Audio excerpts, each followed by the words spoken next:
सबसे पहले हम समझेंगे कि एंसेस्ट्रल कर्मा का मतलब क्या होता है। एंसेस्ट्रल कर्मा हमारे एंसेस्टर्स से रिलेटेड होता है। एंसेस्टर्स कौन कहलाते हैं? हमारे पूर्वज हमारे एंसेस्टर्स कहलाते हैं। पूर्वज कौन होते हैं?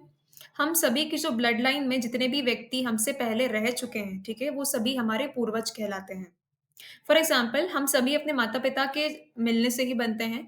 तो पिता के आपके पिता की फैमिली, उनके माता-पिता, आपके पिता के माता-पिता और उनकी साइड की पूरी फैमिली, आपकी मम्मी के माता-पिता और उनकी साइड की पूरी फैमिली, ये 2 पूरी फैमिलीज़ की लाइन मिलकर बनाते हैं आपकी ब्लड लाइन, आपकी फैमिली लाइनेज। आप देखिए हमारे पूर्वजों के अच्छे कर्म भी हमारे साथ में रहते हैं और हमारे पूर्वजों के बुरे कर्म भी हमारे अंदर आते हैं।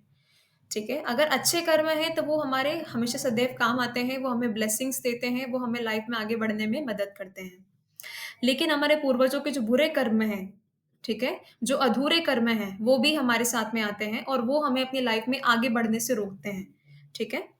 सो आज हम इस कोर्स में बात करेंगे कि किस प्रकार से अपने पूर्वजों के माध्यम से दिए गए अधूरे और अनफिनिश्ड कर्मा को हम पहचान कर उसे अपनी लाइफ से हमेशा-हमेशा के लिए विदा कर सकें। सबसे पहले अपन समझते हैं मैंने यहाँ पे क्या लिखा है इसे देखो। Every family carries some kind of unfinished energy. No matter कि आप एक बहुत गरीब हो, नो मैटर कि भले चाहे आप एक सड़क पे रहने वाले भिखारी ही क्यों ना हो या फिर एक बहुत बड़े प्रेसिडेंट या फिर कोई बहुत बड़ी रॉयल फैमिली से आप बिलॉन्ग करते हो। हर फैमिली की ब्लड लाइन में किसी न किसी प्रकार की अनफिनिश्ड एनर्जी, अधूरे काम, अधूरी इच्छाएँ, अधूरे थॉट्स हमेशा ही मौजूद रहते हैं, ठीक है?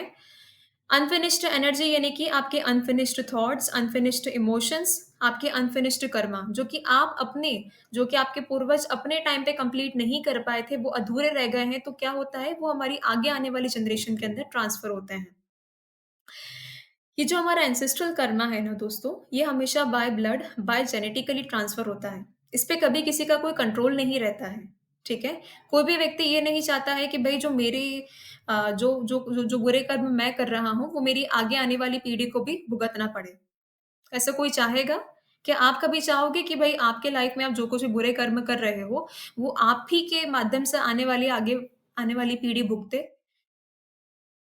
बिल्कुल नहीं, आप इससे कभी नहीं चाहोगे, राइट? आप हमेशा यही चाहोगे कि भई मेरे कर्म हैं तो एट लीस्ट मेरे तक ही रहे। मैं भुगत रहा हूँ दैट इज़ ओके बट मुझसे आगे आने वाले जो मेरे अंश हैं, उन्हें ये चीज़ें ना भुगतना पड़े।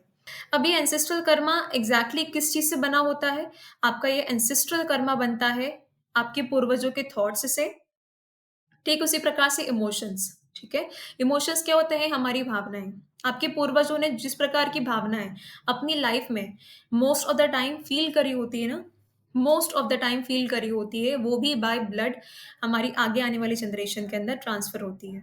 चॉइसेस यानी कि देखिए, हम सभी अपनी लाइफ़ में कर्म करते हैं, राइट? हम जो भी कर्म करते हैं, उसका हमें रिज़ल्ट मिलता है, बराबर?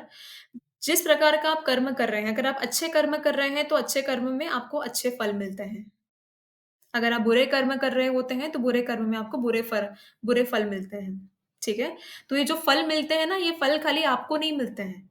वो फल आपके माध्यम से आने वाली आपकी आगे वाली पीढ़ी भी खाती है। ये फैक्ट आप जानिए कि आपका जो भी एंसेस्ट्रल कर्मा रहता है, आपके पूर्वजों के माध्यम से जितना भी दिया हुआ आपका कर्मा रहता है, ठीक है? वो आगे आने वाली 7 पीढ़ियों तक ट्रांसफ़र होता है। यानी कि आप प्रेज़ेंट में जहाँ पर खड़े हो, ठीक है? आपके अंदर जो एंसेस्ट्रल कर्मा है, वो आपसे पहली आई 7 पीढ़ियों का कर्मा आज भी आपके अंदर मौजूद है।